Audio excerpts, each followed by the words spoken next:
বর্তমানে কিন্তু বাংলাদেশের মধ্যে ইসলাম পরিচয় দিয়া পা হইতে মাথা পর্যন্ত সব মিথ্যা ভরা। কি বলে? বলেন মিথ্যা বলে। আবার বলেন কি বলে?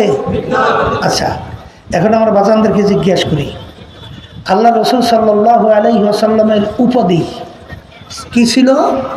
বলেন আল আমিন। আল আমিনের অর্থ আমরা কি করি? সত্যবাদী। কথা কয় না? কি বাদী? এই কথা ঠিক আছে তো? আচ্ছা, তাহলে আল্লাহর হাবিব সাল্লাল্লাহু আলাইহি ওয়াসাল্লামের উপাধি ছিল সত্যবাদী। আচ্ছা, আবু বকর করার পরে আমরা কি বলি? সিদ্দিক। আবু বকর সিদ্দিক। সিদ্দিক অর্থ কি? বলেন সত্যবাদী। বলেন। আচ্ছা, এরপরে যে আমি আয়াত শরীফ শুনাইলাম, মিনান নাবিয়িনা ওয়াস সিদ্দিকিনা। সিদ্দিকিন কারা? বলেন সত্যবাদী। কথা বলে না? এরপর আল্লাহ রাব্বুল আলামিন যে হুকুম করছেন, ওয়াকুনু মাআস সাদিকিন, তোমরা সংস্পর্শে থাকো, তাদের দলভুক্ত হও, তাদের পদাঙ্ক অনুসরণ করো যারা সত্যবাদী। কথা বলে না? তাহলে আল্লাহর হাবিবের উপাধি কি পেয়েছি? বলেন সত্যবাদী। আবু বকর রাদিয়াল্লাহু তাআলার উপাধি কি পেয়েছি? সত্যবাদী।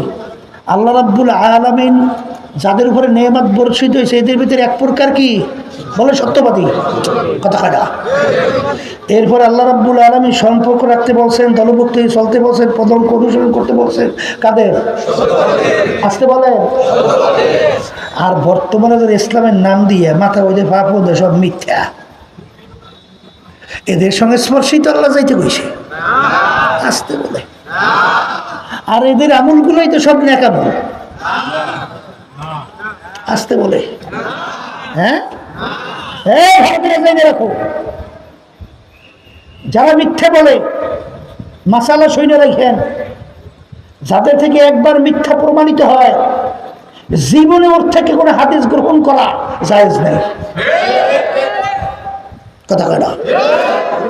এরপরে দেখবেন যার থেকে মিথ্যা প্রমাণিত হয় শরীয়তের দৃষ্টিতে ওর সাক্ষী অগ্রহণযোগ্য। ভুল বলছি না ঠিক বলছি? হ্যাঁ, হায় রে হায়, ইসলাম শিখে সত্য আর ইসলামের লেবাস লাগাইয়া মিথ্যা। এই যে ইরান আর ইসরায়েল আর যে আপনার আমেরিকা যুদ্ধ চলছে, এর ভিতরে যত সংবাদ প্রকাশিত হয়েছে এর ভিতরে মিথ্যা বলছে কারা? আসতে বলে। বলেন আমেরিকা, ইসরায়েল। কথা ঠিক না বেটি? তাইলে যেগুলো মিথ্যা ওরা কখনই আল্লাহর হাবিবের দলভুক্ত হতে পারে না। আল্লাহ সিদ্দিক রাদিয়াল্লাহু তাআলার দলভুক্ত হতে পারে না। এর আল্লাহ রাব্বুল আলামিন তাদের সঙ্গে সম্পর্ক রাখতে বলে নাই, বরঞ্চ ওরা যারা মৃত্যু করে ইহুদিদের দ্বারা, খ্রিস্টানদের দ্বারা, মুসলমানদের দলভুক্ত হতে পারে না। হাসতামশা মনে করছেন নাকি? হাসতামশা? হ্যাঁ, ইহদিনাস সিরাতাল মুস্তাকিম সিরাতাল লাযীনা আনআমতা আলাইহিম, যাদের উপর আল্লাহর পক্ষ থেকে নেয়ামত বর্ষিত হয়েছে, মিনান নাবিয়িনা ওয়াস সিদ্দিকিনা ওয়াস শুহাদাই ওয়াস সালিহিন ওয়া হাসুনা উলাইকা রাফিকা। এই জন্য আমার বাজানদেরকে বলবো, বলেন নেক আমল কোনটা? বলেন নবী রাসূলদের আমল। বলেন সিদ্দিকিনদের আমল। আমল মানে বুঝছেন তো? বলেন কাজ। কাজ। আচ্ছা, বলেন শুহাদায়ে কেরামদের আমল।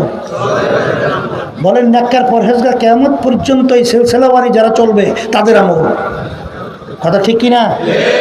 এইটা না করে এইটাই হলো নেক আমল।